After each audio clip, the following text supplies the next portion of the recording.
Hi everybody, I'm Pia from Stitches and Scraps. Today I'm going to show you how to work split single crochet stitches in rounds and in rows.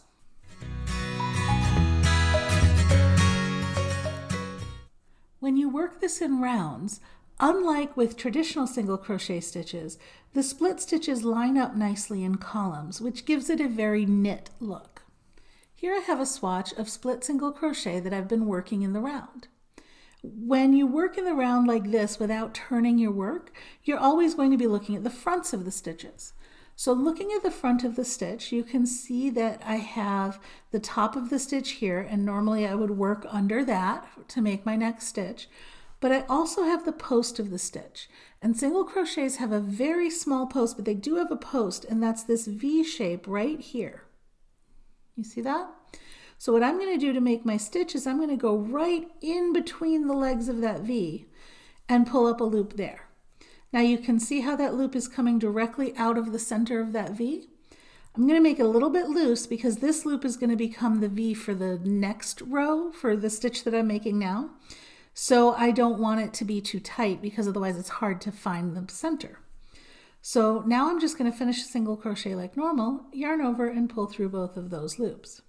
So you can see now that this single crochet, instead of sitting off to the side underneath the tops of the stitches right there, it's sitting directly centered over the post. So let's do that again. Now this one's a little bit tight. Remember how I said when it's tight it can be hard to weasel your hook in there? If you need a little help getting your hook in the center, use the hook part of it to grab that one leg and pull it off to the side. That opens up a space there, and then it's much easier to get your hook in. So there I've pulled up a loop. Now I yarn over and pull through two. Let's do it again. Insert my hook between these two legs, yarn over and pull up a loop, yarn over and pull through both loops.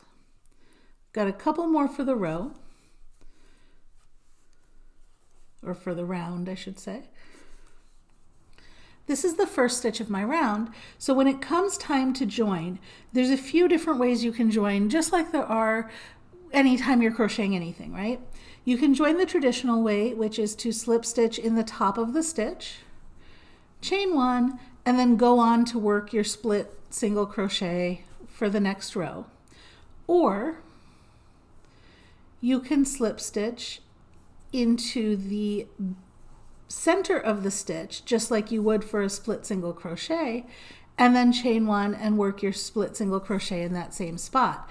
Now for me, I prefer to slip stitch like normal and then work my split single crochet because I feel like doing the slip stitch in that center spot pulls that little bar forward and makes it more visible. Now if you really want to push that little join to the back and make it even less visible, you can slip stitch in the back loop only. Okay, chain one and then come here and do your split single crochet. I'm starting to shred this yarn, sorry. Do your split single crochet like that, and that's going to push your join even a little bit farther back behind that stitch.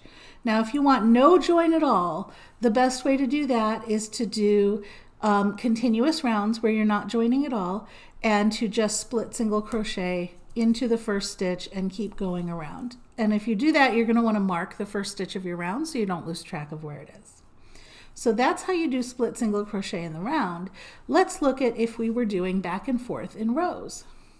So let's say I want to stop here, chain one and turn, and start working in rows. And let's just do rows of 5 stitches, okay? I'm going to chain one, I'm going to turn around.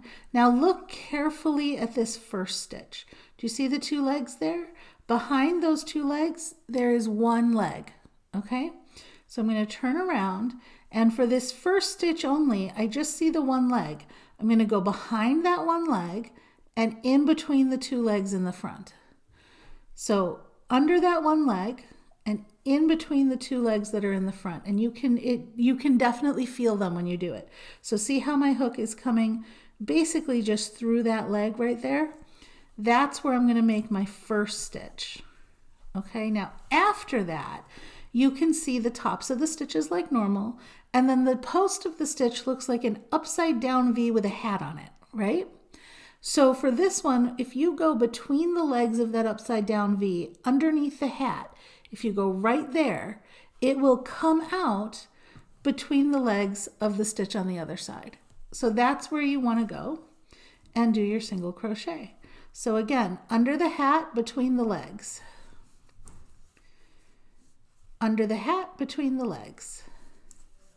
And I've got 4. Let's do one more. Under the hat, between these 2 legs. And that is 5 single crochets, split single crochets. So chain 1 and turn. And now again, we're looking at the back of our work. This first one doesn't have 2 legs, it only has the 1 leg. So I go, basically it's what would be between the 2 legs, right? But it's between the 2 legs in the front. So there's between my 2 legs in the front. And then I do a split single crochet. Now I go between these 2 legs, under the hat, between the legs, and do a split single crochet. Let's do that all the way across for 5 stitches. So that's 1, 2, 3, 4, and then here's the last one, 5th stitch.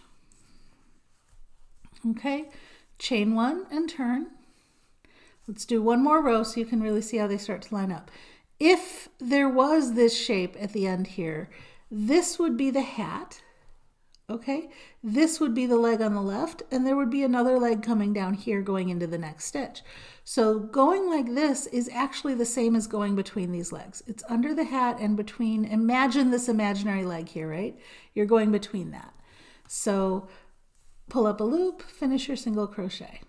Now between these upside down V here, under the hat, between the legs. Let's do a couple more. And let's take a look at what we have. So you can see that the stitches don't line up perfectly. When you do this back and forth in rows, you are going to get that staggered look. But the difference between this and a regular single crochet is you're not going to see the tops of the stitches at all. It's going to have much more of a knit look, just offset a little bit. So in rounds, you get them lining up absolutely perfectly straight in columns. But in rows, you get them offset just slightly back and forth. And that's how you work split single crochet in rounds and back and forth in rows. If you enjoyed this video, please give me a thumbs up, share it with your friends, or leave me a comment. You can also subscribe to my YouTube channel for more great videos. Thanks for watching.